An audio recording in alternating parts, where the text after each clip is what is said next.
is that integration is necessary at all levels of the firm. And when I speak of integration, we primarily look at it from demand and supply integration. So integrating marketing strategies with supply chain execution and understanding both what does demand look like and how do we supply that demand. And so primarily, I've looked at the integration between marketing and supply chain or operations functions of the firm. And a lot of supply chain research focuses on integration at the management level or the team level.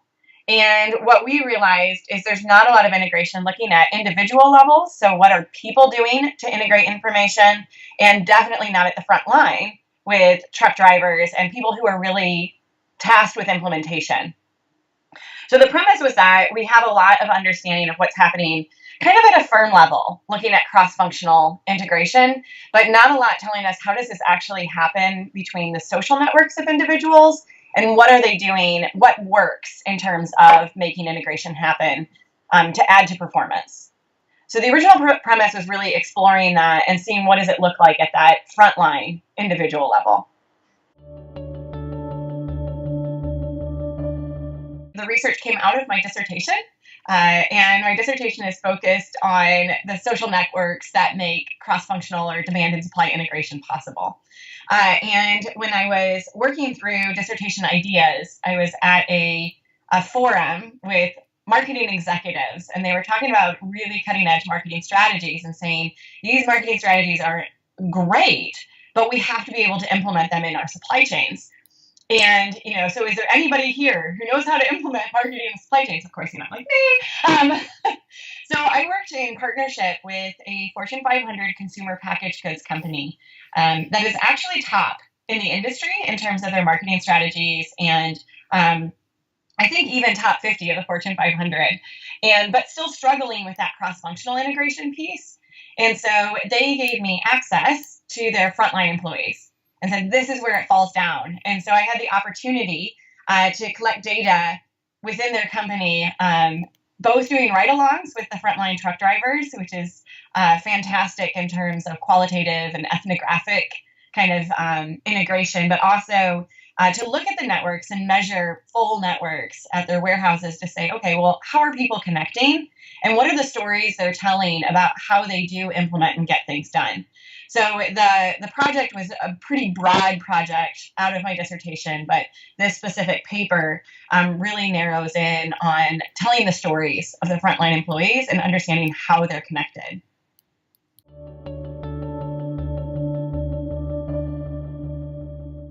Okay, so also in supply chain research, when you look at social network methods and social network theory, which is a pretty hot topic right now in supply chain literature, and we see a lot of network articles and in probably the last 10 years really explode. But they look at networks really mathematically and using different network analysis, graph theory, different metrics of measuring centrality and embeddedness, which is really fantastic. But we found that the questions we were asking really needed to be partnered with qualitative research as well. So the network analysis gives you a map of how people are connected, but the qualitative research gives you depth of understanding of why are these networks taking place. So the mixed method approach, and we approached it in the research design as a mixed method project. It's hard to say, as a mixed method project, and to understand and really explore what does a network look like, but also why does it look this way? And this has become more standard practice, I think, in how sociologists are approaching network methods, as well as some in the management literatures, to say that we can map the network and even look at performance indicators based on how the social network, the structure is formed, but really to understand why needs qualitative. So we took that kind of mixed method approach, which is really exciting because there's not a lot of research out there doing both methods simultaneously. So we were able to look at some pretty counterintuitive network findings, but be able to pair that with qualitative, the qualitative coding and qualitative analysis that helped us understand why are really highly centralized frontline employees performing more poorly. And to really look at, there's something happening here where these frontline employees are actually becoming autonomous and kind of going off, and they're like rogue truck drivers. And it's actually decreasing their performance because they're not connected into corporate goals. And we found the connection to corporate goals really through the qualitative exploration. So the mixed method definitely gave us a really broad and deep picture of what was happening at that frontline network. From the qualitative perspective, qualitative helps give you rich description and can give you more in-depth explanation of what's going on beyond sometimes what a survey or secondary data or network data can do. So with the methodology, she went and we have interviews from frontline employees.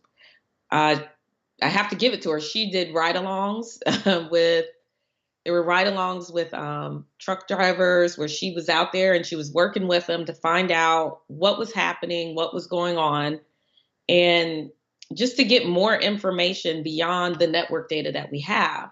Because the qualitative data, because of the depth of understanding it can provide and the description, it provided important context around the network data that we had. It allowed us to truly understand what was going on in terms of how the frontline employees were creating their networks and the social capital that they had and how they were using that social capital. So the methodology, without that qualitative piece, we may have missed a big portion of the story. So it was qualitative, sometimes can be very challenging, but it really added an element to the story that I believe would have been missing and made the paper not as compelling if we hadn't done that part.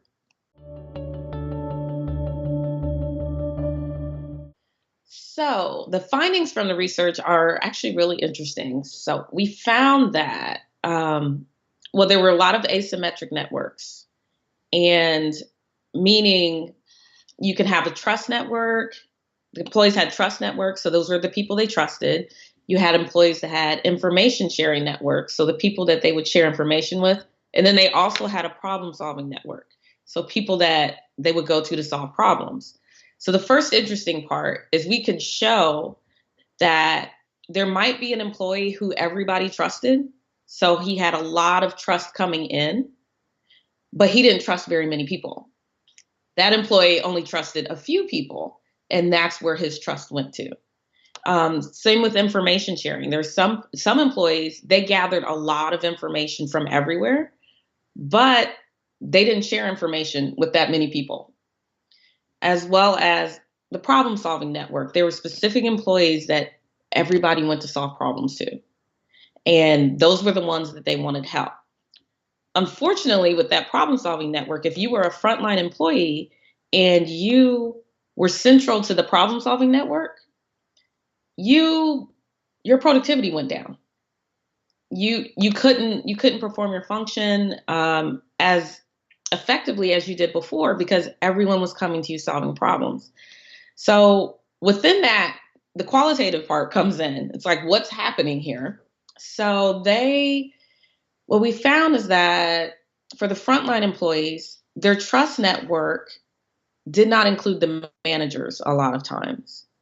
So the trust network somewhat informed the problem solving network. So they would not include the managers in the problem solving because they felt like they were out of touch and they didn't really know what was going on, even though the managers had the critical information. So the overall finding is we started to find that the employees were becoming autonomous instead of empowered. So instead of being empowered to make decisions that were in the realm of what management would like them to do, they were becoming autonomous and making decisions devoid of management input without knowing the full story. And it was because the management was not a part of that trust network, they started to be excluded from the problem-solving network. So for the findings show from a frontline perspective, while it's good to be central to some of these networks, there's diminishing returns. There's a middle ground. You don't want to be too highly connected because it can start to affect your performance. But you also don't want to be on the periphery because then you're not part of the network that shares the information. So there's a middle ground there that the frontline employees need to have. But at the same time, the manager needs to become more central to that problem solving network so that the employees don't become autonomous and start to operate outside of what management would like. And part of that would come probably from building a stronger trust network with the employees. In the network analysis, we measured 3 different types of networks and really anticipated that highly connected people would be the better performers. Because if people are going to you and asking you for information and asking you to help solve their problems and generate ideas, then it seems like those people should be the ones that are really good at their job. And what we found actually is people who are highly centralized in the network, the frontline employees that are really highly centralized, actually, we saw decreased performance both in sales and in inventory management. So their stales or their obsolete inventory counts actually went up. And it was a pretty interesting finding. And really the most important network, we look a lot in supply chain literature at trust as a relational facilitator. And there was no significance between our trust networks and performance outcomes. There was a little bit of significance between information sharing and performance, but the only network that held across all of the performance metrics was actually problem solving. That it comes down to when something comes up, when there is a bottleneck in the supply chain, the network that you have in place to solve those problems is really important in terms of how you perform. And interestingly, we expected that highly centralized people would be better performers because they should be more highly integrated, they should have more access to information. And we found that the people that were highly centralized ended up actually having detrimental performance, like, I said. And so this was an interesting finding because network theory tends to be dichotomous. Either you want to be highly centralized or you want to be very innovative and entrepreneurial and kind of periphery. And we found that you want to be centralized to some extent. You don't want to be periphery. You don't want to be in the middle of the network, but you need to be connected to the right people in the network. So you want to be connected both across the supply chain and the marketing management. And those were really the key people in the network that facilitated performance. So when we got into the qualitative and started talking to people, we realized that there was a huge difference between autonomy, which puts people on the periphery, centrality, which makes people really central, and empowerment, which is someone who's really connected to the right people in the company, because empowerment is sharing of power. So autonomy would be like, I just relinquish power to you, you go out and do whatever you need to do to get the job done. But empowerment really requires a tight network with both sales and operations managers. So I think that was probably theoretically a really crucial finding of this paper.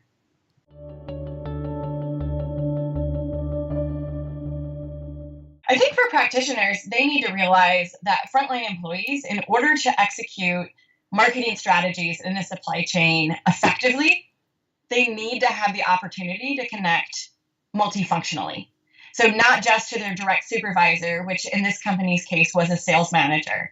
They also need the opportunity to connect to the warehousing management and the people that understand logistics as well. Because a lot of times the problems that come up in the field are logistics, are inventory, they're maybe even route problems that their sales manager might not be the right person to go to in that moment.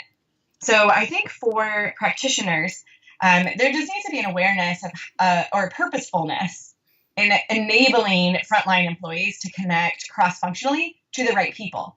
And if companies don't, they'll revert to that autonomous they're all out there doing their own thing kind of network, which actually decreases their performance in the end. The next thing that practitioners can take away from this research is it's very important to be connected, but you must be connected to the right people.